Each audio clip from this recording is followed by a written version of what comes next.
Prince Harry and Meghan Markle may find a pathway back into the royal family through their children, Prince Archie and Princess Lilibet. According to royal experts, the notion that the Sussexes could leverage their children to mend ties with the royal family was discussed by host Patrick Christys and expert Kinsey Schofield on GB News.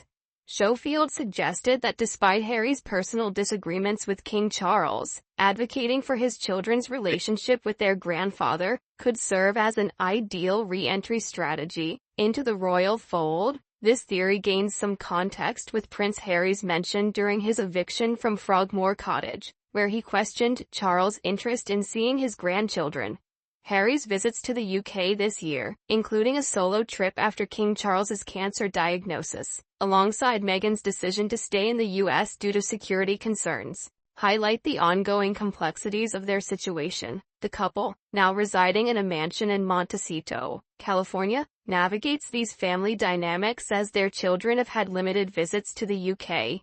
In fact, it's argued that Archie and Lilibet have no real relationship with King Charles III. If these children are as invisible to the palace as Harry and Meghan seem to be to British tabloids, it's hard to imagine that a few birthday cards or occasional Zoom calls could knit a bond strong enough to bridge the transatlantic gap. After all, relationships built on rare sightings are typically as sturdy as a house of cards.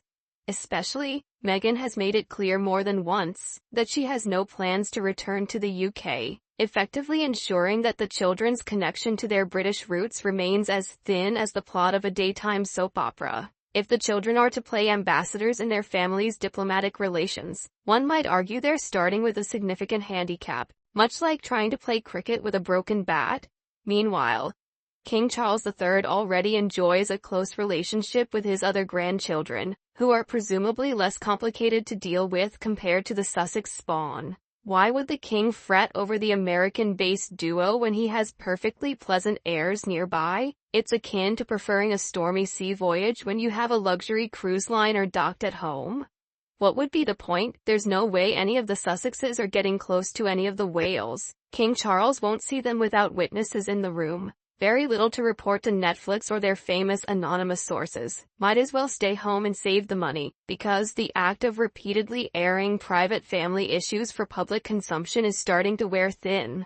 Harry and Meghan's approach to leaking sensitive family details to the highest bidder has not just soured their relations with the royal family, but has also begun to taint their public image. Each new revelation, while juicy, chips away at the dignity and respectability that many expect from royal figures, even former ones. Their strategy has turned into a double-edged sword, gaining them immediate attention but gradually eroding public sympathy and trust. What began as a bold move to control their narrative has devolved into questionable exploitation of royalties for personal gain. In general, the outcome of these things is not good. Instead, there is a lot of retribution. Back to the main topic, they still intend to use the putative grandchildren as emotional blackmail. Not going to happen. Both Sprogs lack the necessary documentation to prove provenance, and it would seem it never will be forthcoming, so neither will the royal family interest in the invisible. Moreover, there is no proof if these kids do exist that Harry and Meghan had, to put it bluntly, anything to do with their being conceived. They will not or cannot resolve the doubt that many people have regarding these children who are never seen. Even if these children do exist, there's still something a bit dodgy about their parentage.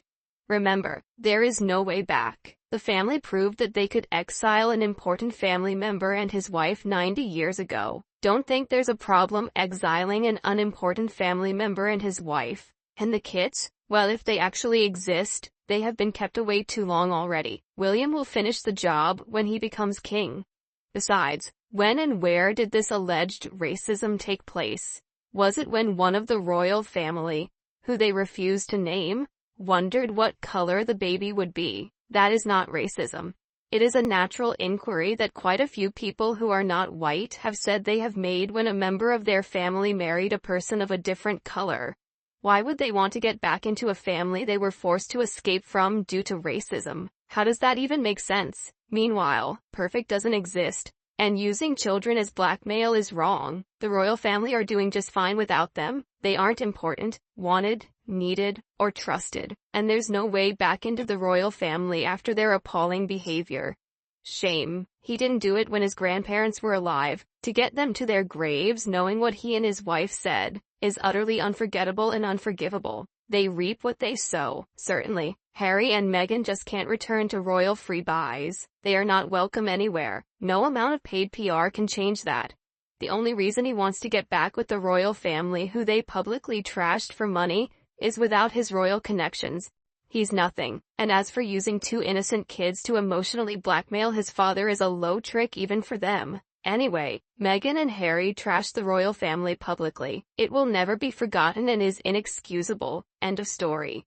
Just like Harry used 3 disabled veterans up on the stage at the ESPYS Pat Tillman Award to avoid being booed, now using invisible children as ransom to bait the royal family, it won't work. Also, there are strong indicators that Harry and Meghan's divorce isn't that far away, that Harry has woken up too late, as he did during the entire Camp Bastion attack in 2012, having slept through it all. Honestly, I feel very uncomfortable and confused. Are there really children? No birth certificates. Cass has visited the mansion, says no child lives there. Workers have never seen kitties, not registered in any preschool or elementary school. Every blurred pic of kitties shows a very different child, including one that's identical to Eugenie's oldest, August.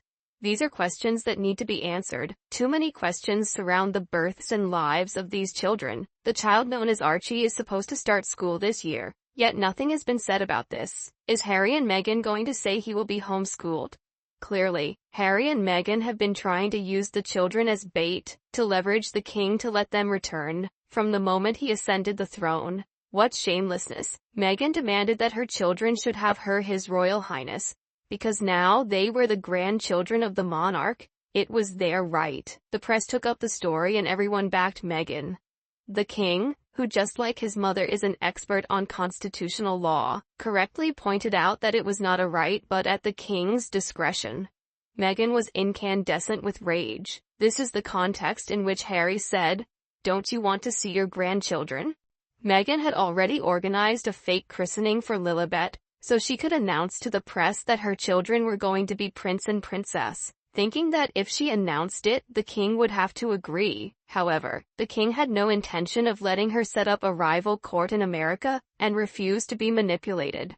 The king refused to give the children His Royal Highness, but told her he would permit them to use the style titled Prince and Princess, without His Royal Highness that is worthless. We have a Princess Olga, a distant cousin to the Queen, who is a Romanov. She runs a posh bed and breakfast business in Kent. Without His Royal Highness they are not even considered royal and have no entitlement whatsoever. Consequently, any thoughts of the king letting the Sussexes wheedle their way back in, using the children, is a non-starter. No means no and out means out. Not only that, no children were actually brought to the Platinum Jubilee with Harry and Meghan, though the press reported there were children. King Charles has never met Lilibet. I believe there is an injunction on the way the children came about, not being Meghan's birth children, that children exist. The use of substitutes in video and in photos is clearly not on. The known substitutes deserve protection from being claimed as Harry and Meghan's children, that they get older and other children question their true identity, for example. The trouble is, anything the pair do has an agenda. It's typical that Harry dashed over at the king announcing he had cancer, but only to tout some nonsense about him standing in for King Charles. Sadly, the king is aware of their self-serving motivation, so kept the visit much shorter than he would otherwise have done. He only keeps the door open because of the inevitable when Harry is marked.